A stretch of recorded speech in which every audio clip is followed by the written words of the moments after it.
Tunaye rais mwenye mpira wake nchini Tanzania ambaye amefanya kazi kubwa sana kwenye maandalizi, lakini kwa ujumla soka la Tanzania lipo kwenye ramani duniani.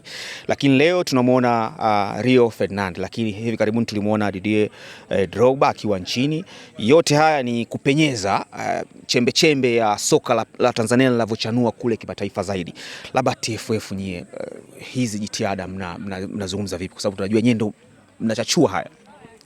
Kwanza nichukue nafasi hii kumshukuru Mwenyezi Mungu lakini pia nichukue nafasi hii kumpongeza waziri wetu. Waziri Makonda imekuwa ni mbunifu. Sema kweli tunatakiwa tumuige. Na mimi tayari kwa hili alilolifanya la kumleta Rio Ferdinand hapa, na tumeongea na Rio. Jana aliniuliza kwa sababu waziri amesema anataka atayarisha na mechi ya Arusha wakati wa ufunguzi wa uwanja ule, walete mastaa wengi. Tukaongea, akaniuliza, maana anajua na marafiki zangu ambao niko nao karibu kama Eto, Alhaji Diofu, Fadiga, Anton Bafoe, yuko aliyekuwa mwalimu wetu Amunike, lakini wakina Sande Olishen, wakina Mokachi. Kuna haja nao waje hapa.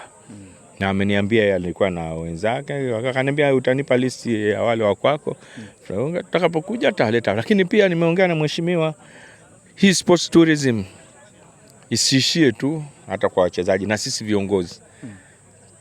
Mimi na marais wenzangu wa mashirikisho mengine ya nchi za Afrika, lakini pia na wengine marafiki zangu kama maraisi wa Saudia, wa Katari, lakini pia rais wa Faransa wa shirikisho ni rafiki yangu. Pia tutazungumza nao, lakini pia ni mjumbe wa kamati ya utendaji ya CAF.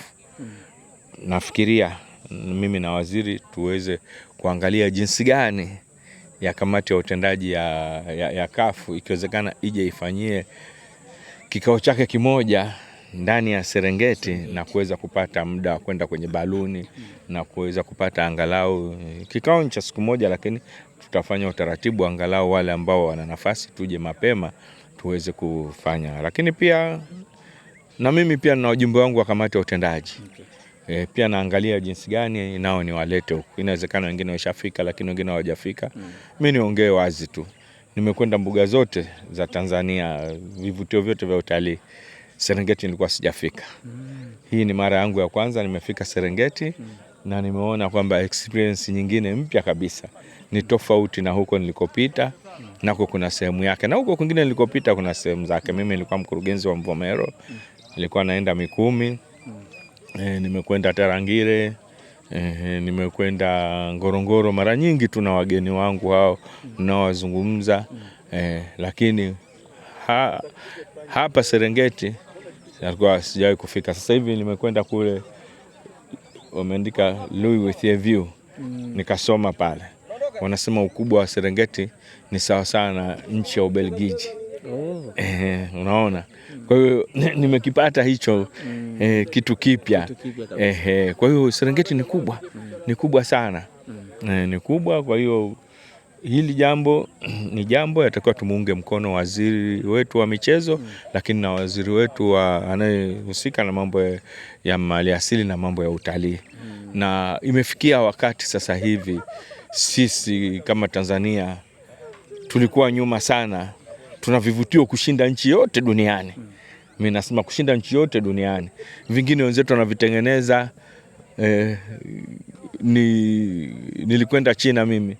Kuna mawe yale yamekaa, sikio wametuambia tunakwenda kwenye Stony Forest.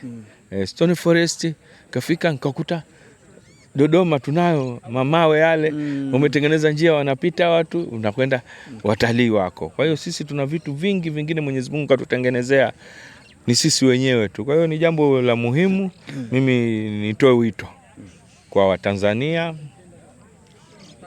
tuna uwezo wa kuja huku, lakini pia na marafiki zetu ambao tuna marafiki wa nje, tujaribu kuwaleta hapa. Utakapomleta leo, kesho analeta ile multiply effect ipo. Okay. Na tunahitaji watalii waje waache hela zao hapa ili sisi tuweze kufanyaje? Tuweze kusonga mbele, tuweze kufanya miradi mingine, huduma za jamii, hospitali, mabarabara nini. Kwa hiyo mimi niseme tu hili jambo alilofanya waziri ni jambo kubwa sana na linamuunga moja kwa moja rais wetu ambaye ndio alianza na nini? Na Royal Tour. Katoka kwenye Royal Tour akaja Sports Tourism. Akakubali kuhosti mkutano mkuu wa CAF hapa Tanzania. Ambao ulifanyika Arusha. Lakini amehosti tena AFCON ambayo inafanyika Tanzania, Kenya, Uganda. Kwa hiyo ni jambo kubwa, lakini sisi ndo wenzetu Uganda watakuwa na Kampala tu, Kenya viwanja vyao itakuwa ni Nairobi tu, sisi tutakuwa kuna Arusha, Dar es Salaam, Zanzibar. Kwa hiyo ni sehemu ambayo watapata option. Watapata option nyingi tu. Tulimaliza AFCON juzi, Morocco ilikuwa na AFCON ambayo imeweka viwango. Lakini sisi Tanzania tunataka tuweke viwango zaidi. Tuna vitu unique kuliko Morocco. Kwa hiyo hili ni jambo ambalo natakiwa tulitilie msisitizo. Na hivi vilivyofanyika hapa tushare, tuvirushe kwenye social media za federation, za wizara ya maliasili, wizara ya michezo, kuja kuwaonyesha kwamba tuna nini wa Tanzania. Hivi karibuni tuliona ukiwa na Rio pale Gymkhana kwenye ile kliniki ya watu. Unadhani nini picha halisi wanayopata watoto wadogo ambao wanakuwa? Unajua za miaka zamani tulikuwa tunashuhudia wachezaji wetu ambao ni loko. Sasa hivi unaona mtandaoni watu wanabeza, wa nini amekuja sasa hivi? Wa nini mnatumia hela nyingi? Hebu tueleze tija ya hili. Tija ya hili kwanza anawainspire wale watoto. Na bahati nzuri watoto wenyewe wanaupeo. Wamemuuliza maswali ambayo ya msingi kabisa.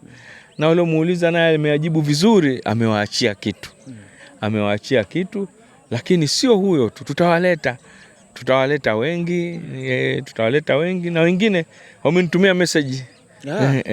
Fadiga kanitumia message. Kanisalimia. Anambia nimekukumbuka kwa sababu juzi tulikuwa Vancouver, lakini najua anazungumzia kitu gani. Anazungumzia kitu gani.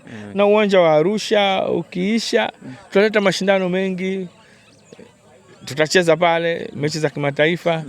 Kwa hiyo tutawaleta wachezaji, na itawezekana hapa tutakuwa na dabi ya Simba na Yanga, tukawaalika wachezaji wetu tunaita nini, malegendari au mastaa wetu wa zamani, wanakuja wanaangalia dabi au siku moja kabla ya dabi tunawaleta hapa. Kingine cha mwisho kama utapenda kukijibu. Jana tumeona Rio aliulizwa kuhusiana na mtangazaji wa Clouds Mina alikuhusiana na ile klipu ya goli la mchezaji wa Simba Chama. Wengi wakawa kama wanakosoa kumuonyesha, lakini na tafsiri ni soka la Tanzania ambalo linahitaji kwenda mbele zaidi, kuonyesha kwamba kuna uchangamfu kiasi gani. Mtazamo wako ni upi kama? Unajua inapokuja swala la Simba na Yanga ni swala sensitive sana. Na mimi kama kiongozi na mnajua nili vitu vingi ninavyovipitia kwa ajili ya hizi timu mbili. Ni vizuri tu nikajiweka pembeni ili swali zungumze lolote nibaki na nizangu. Lakini tunazo timu hizi, Mwenyezi Mungu atujalia, zinatuheshimisha. Lakini tunaomba kwamba wanaohusika na hizi timu, mashabiki wao, wapenzi, viongozi, hebu wawe na staha kidogo, uvumilivu, wawe na busara. Wao ni viongozi. Kuna kitu unapokizungumza hisia inachukuliwa kwa hisia. Mimi nasema kwamba Simba na Yanga kwa Tanzania ni baada ya dini. Kwa sababu watu wanamheshimu Mwenyezi Mungu na kila mmoja anamuomba Mwenyezi Mungu. Wakitoka hapo wanakuja kwenye kitu cha pili, ni hicho. Kwa hiyo ni vizuri tuwe na tahadhari kidogo pia, lakini ni mwandishi katumia nafasi yake, amefanya, lakini pia na waandishi wengine wataangalia hali ilivyo ili waangalie angalau kuwe na wakati mtu anataka aanze kufikiria moja au mbili. Lakini pia saa ingine ni utani. Utani nao pia unatakiwa, na ndicho tulikokuwa huko tuliona ndio utani uliokuwepo, lakini pia kuna utani Tanga kule Coast African Sports huko hivyo. Lakini kuna generation iko hapa haijui hayo, inaona kila kitu sijui, lakini tutafika.